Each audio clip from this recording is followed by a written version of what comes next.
हजुरलाई आज म घरमै सजिलैसँगले बफ गरी एकदमै खसीको मासुको स्वादमा बनाएर देखाउँदैछु। नमस्ते, युट्युब च्यानल अमर पन्छी फुड वर्ल्डमा हजुरलाई धेरै धेरै स्वागत छ। यो बफ करीलाई चाहिँ राम्रोसँगले पकायौँ भने चाहिँ खसीको मासुभन्दा पनि एकदमै मिठोसँगले तयार हुन्छ। त्यसको लागि आधा केजी बफको मासुमा चाहिँ मैले यसरी नुन आधा चम्चा, रातो धुलो खुर्सानी 1 चम्चा, जिराको धुलो आधा चम्चा, गरम मसला 1 चम्चा, धनियाको धुलो आधा चम्चा र बेसार राख्दैछु मैले आधा चम्चा जति। मासुलाई पहिला राम्रोसँगले पखाल्न नबिर्सिनु होला है। र त्यसपछि यो अदुवा जुन छ, अदुवाको यो जुस राख्नुपर्छ हामीले 6 चम्चा जति। मैले चाहिँ 30 ग्राम अदुवालाई कुटेर यसरी जुस निकालेँ। यसरी अदुवाको जुसमा म्यारिनेट गऱ्यौँ भने यो बफको मासु एकदमै नरम बन्छ। थोरै रेड फुड कलर पनि राखेँ मैले। हजुरहरूलाई फुड कलर मन पर्दैन भने नराख्नु भए पनि हुन्छ, तर कुनै पनि मासु वा कुनै पनि खानेकुरामा रङ आएन भने चाहिँ त्यति मिठो देखिँदैन। त्यही भएर मैले थोरै फुड कलर पनि युज गरेँ। यसलाई मजाले मोल्नु होला टाइम दिएर 2-3 मिनट। हामीले चाहिँ बफ करी बनाउनुभन्दा 2 घन्टा अगाडि नै यसरी म्यारिनेट गर्नुपर्छ। यसो गऱ्यो भने मसला भित्रैसम्म जान्छ र एकदमै मिठो हुन्छ। यसलाई कम्तीमा पनि 2 घन्टा यत्तिकै राखिदिनु होला वा फ्रिजमा राखिदिनु होला। हामीलाई गरम मसलामा 4वटा सुक्मेल, 4वटा ल्वाङ, दालचिनी 5 ग्राम, मरिच चाहिँ 7वटा जति, अलैँची 2वटा, तेजपत्ता 1 र रातो खुर्सानी मैले 2वटा जति लिएँ।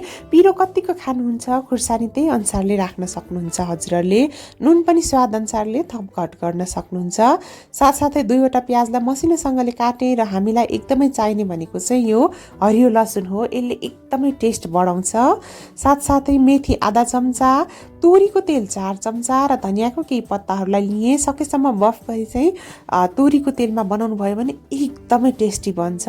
राम्ररी प्रेसरलाई तताएँ र तेल तातिसकेपछि यसरी तेजपत्ता, रातो खुर्सानी र गरम मसलालाई चाहिँ एकैछिन हामीले यसरी भुट्नुपर्छ।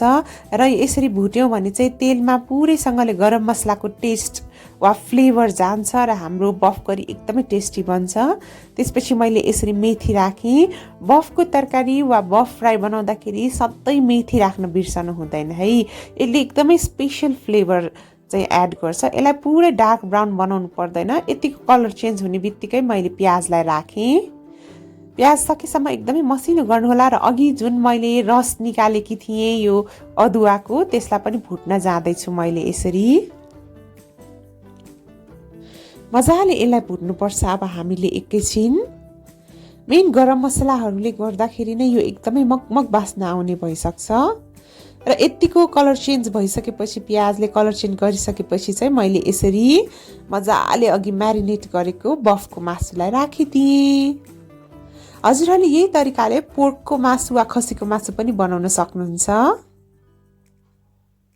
विशेष गरेर नेवारी भोजतिर बनाइने यो बफ करी चाहिँ ठक्कै खसीको मासु भन्दा पनि एकदमै मिठो हुन्छ। यसलाई राम्रोसँगले मिक्स गर्नुपर्छ है। यो करीलाई हजुरहरूले खाना, रोटी, नान, परौठा जेसँग खानु भए पनि हुन्छ। थोरै धनिया राखिदिएँ र एकैछिन हामीले यसलाई पकाउनुपर्छ। मैले 2-3 मिनट पकाएँ। अब हामीले पानी हालेर डाइरेक्ट पकाउने होइन। यो बफको चाहिँ पुरै पानी नसुकुन्जेल मजाले फ्राई गर्नुपर्छ हामीले यत्तिकै नै। अनि मात्रै हाम्रो बफ करी एकदमै टेस्टी बन्छ। लगभग 6-7 मिनट चाहिँ मैले यत्तिकै फ्राई गर्दैछु। यो तेल र मसला नछुट्टिन्जेल मजाले फ्राई गर्नुपर्छ। हेर्नुहोस् है त तेल र मसला पनि मजाले छुट्टिसक्यो। लगभग 40% जति यो पाकिसक्यो। मैले माथिबाट हरियो लसुनलाई पनि राखेँ र पानी 2 कप जति राखेँ। झोल कतिको मनपर्छ त्यही अनुसारले राख्नुहोला। र त्यसपछि मैले 5वटा जति सिटी लगाएँ। हुन त 3-4वटा सिटीमा नै पाक्छ, तर मैले अलिक धेरै सिटी लगाएँ। हेर्नुहोस् है त म अब हजुरहरूलाई खोलेर देखाउँदैछु। प्रेसर आफै रिलिज हुन दिनुहोला। वाउ, एकदमै मिठो बास्ना आइसकेको छ। हामीले होल गरम मसला राखेको भएर पनि यसको बास्ना एकदमै मिठोसँगले आइसकेको छ। र लास्टमा मैले यसरी धनियाको पत्ताहरूलाई पनि राखेँ र सजिलैसँगले यो मजाले तयार भइसकेको छ। खसीको मासु जस्तो समय चाहिँ लाग्दैन यो तयार हुनलाई। हेर्नुहोस् है त, वाउ, र म हजुरहरूलाई सर्भ गरेर पनि देखाउँछु है कस्तो बन्यो भनेर। आजको रेसिपी चाहिँ हजुरहरूलाई कस्तो लाग्यो त? मन पर्यो भने चाहिँ भिडियोलाई लाइक, शेयर र कमेन्ट गर्न नबिर्सिनुहोला। साथै मेरो च्यानल अमर पन्छी फुड वर्ल्डलाई सब्सक्राइब गरिदिनु होला।